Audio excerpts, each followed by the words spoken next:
जी अस्सलाम वालेकुम। उम्मीद है कि आप खैर आफियत से होंगे। हम आपको अपने YouTube channel Green Hill software computer centre Nawabad वाकई पे वेलकम करते हैं।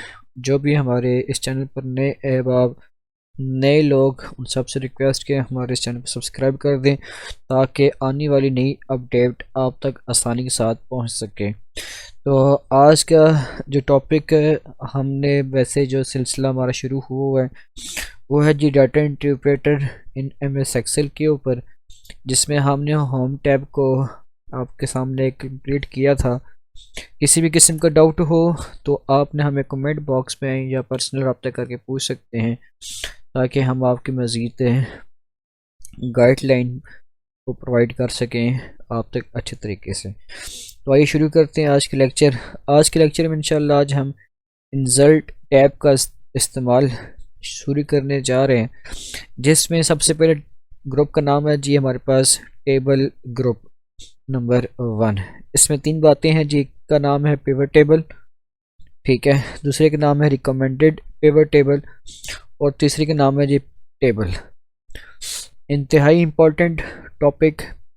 जब हमने ये सेम टू सेम काम एक एज अ यू समझ लें कि फ़िल्टर की तरह ये काम कर होता है। फ़िल्टर क्या करता है कि फ़िल्टर भी हमें 1000 बंदों के डाटा में से अगर हमने कुछ डाटा को निकालना हो, उनका ग्रैंड टोटल निकालना हो, उनकी अमाउंट निकालनी हो, तो उसको हम फ़िल्टर के ज़रिए से निकाल सकते हैं। तो सेम टू सेम प्रोसीजर इसका पिवट टेबल का भी होता है, ठीक है। ये मैंने कुछ टेबल बनाया हुआ है। इस टेबल पर हमारे पास 4 कॉलम्स नज़र आ रहे होंगे आपको और 6 बंदों का डाटा बना हुआ है। एक का नाम है सीरियल नंबर, दूसरा है कि जी सेल पर्सन नेम, तीसरा है जी आइटम सेल नेम और चौथा है जी टोटल प्राइस। कि अगर हम लेट्स सपोज करते हैं कि हमने आज के दिन वर्किंग की है, ठीक है, जिसमें से हसन महमूद ने कितने माउस सेल किए उनकी प्राइस चेक करनी हो, वलीद कमर ने कितनी प्राइस कीबोर्ड सेल किए उनका प्राइस चेक करनी हो, इसी तरह असद महमूद ने कितनी सेल्स की है, ठीक है, उनकी प्राइस चेक करनी हो, तो उसको हम बाय फिल्टर की मदद से भी चेक कर सकते हैं और बाय पिवट टेबल की मदद से भी चेक कर सकते हैं। याद रखिएगा पिवट टेबल हमेशा 2 शीट्स के ऊपर बन सकता है, या तो इसी शीट के साथ ही अगर बनाना चाहें तो आप बना सकते हैं, या तो नई शीट के ऊपर बन के आएगा। अभी नीचे देखें आप, तो यहाँ पर शीट नंबर 1 नज़र आ रहा होगा, इसके साथ कोई शीट एक्स्ट्रा नज़र नहीं आ रही होगी। तो हम क्या करते हैं कि सबसे पहले डाटा को सिलेक्ट करेंगे, जितना भी हमारा डाटा होगा। इसके बाद पिवट टेबल पे क्लिक करेंगे और ये आपके पास जो डाटा शो कर रहा है ये आपके पास रेंज को शो कर रहा है, ठीक है। न्यू वर्कशीट को ओके करेंगे और ओके करके अब आप देखें, अब आपके पास एक नई शीट ओपन होकर आ चुकी है। ये शीट 1 है, ये शीट नई ओपन होकर आ चुकी है जिसके ऊपर हमने पिवट टेबल का इस्तेमाल करना है, ठीक है। याद रखिएगा कि वैल्यूज़ जितनी भी होती हैं ना, जितने भी नंबर्स के साथ आ रहा होगा ना, उनको हम वैल्यूज़ के अंदर ही लिखेंगे हम, ठीक है, पुट करेंगे। कैसे? सबसे पहले सीरियल नंबर। आप चाहें तो सीरियल नंबर को बाय कॉलम के ज़रिए से भी चेक कर सकते हैं और आप चाहें तो बाय रोज़ के ज़रिए से भी चेक कर सकते हैं। मैं सीरियल नंबर को यहाँ से क्लिक करके, माउस के लेफ़्ट क्लिक को आपने प्रेस करके रखना है और इसको ड्रैग करके रोज़ की कॉलम पे आके छोड़ देना है, ठीक है। अब देखें तो आपके पास ये एक लेबल तैयार हो चुका है, डेटा तैयार हो चुका है नंबर के हिसाब से। इसके बाद 4 कॉलम मज़ीद। मैं चाहता हूँ कि जो टोटल प्राइस है उससे पहले सेल्स पर्सन, ठीक है, इनको मैं चाहता हूँ कि ये भी मेरा इस वक्त कॉलम की सूरत में आ जाए, तो मैं कॉलम की सूरत में ला सकता हूँ। अब अगर आप देखें तो, लेकिन क्या हुआ, यहाँ पे एक डैमेज हो चुका है। क्या?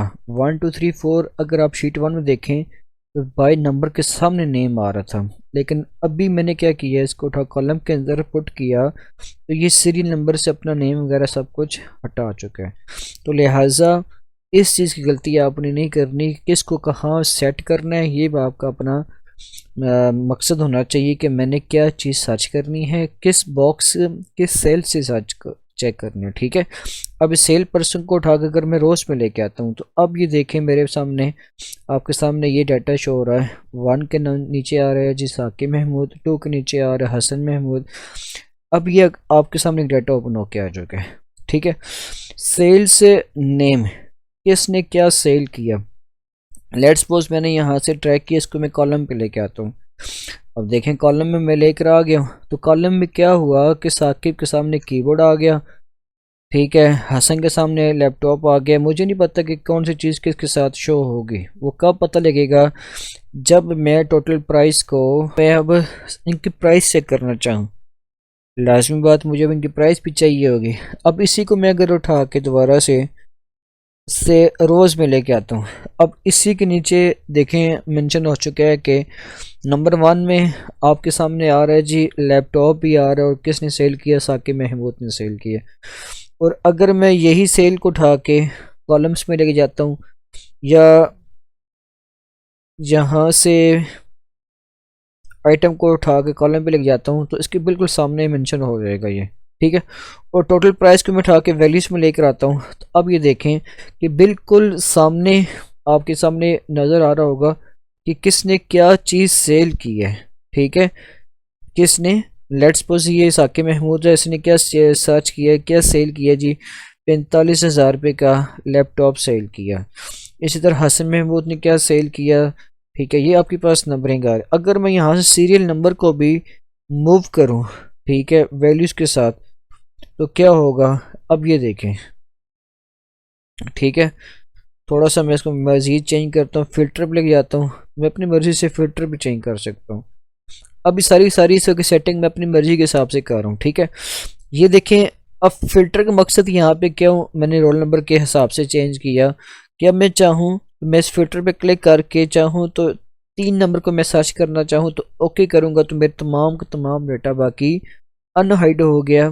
फ़िल्टर की वजह से करके नंबर 3 का ही डाटा मेरे सामने शो हो रहा है कि जिसका नाम है वलीद कमर, जिसने कीबोर्ड सेल किया, और उसके टोटल जो बनना है वो भी हमारे पास कितने बन गए, 35,000 रुपये बन चुके हैं, 35,000 बन चुके हैं। इसी तरह मैं अगर चाहता हूँ मल्टीपल, यानी कि मैं 2 बंदों का डाटा चेक करना चाहता हूँ, ओके करूँगा तो ये 2 बंदों का 2% का हमें डाटा शो करवा रहे हैं, ठीक हो गया। मैंने अपनी मर्ज़ी के साथ ही सेटिंग चेंज की है। ये था जी हमारा पिवट टेबल की पिवट टेबल कैसे काम करता है। चलते हैं दोबारा से, दूसरे नंबर पे लिखा हुआ रिकमेंडेड टेबल। रिकमेंडेड टेबल कैसे काम करते हैं, रिजल्ट टैब में आकर रिकमेंडेड टेबल कहता है कि मैं, अगर आपके सामने सेटिंग कुछ इस तरीके से आ रही है, इस सेटिंग को आप चेंज कर सकते हैं इस तरीके से। रिकमेंडेड टेबल क्लिक किया और जस्ट इसको ओके कर दिया, ठीक है। अब ये देखें आपके सामने एक नई शीट ओपन होके आ चुकी है।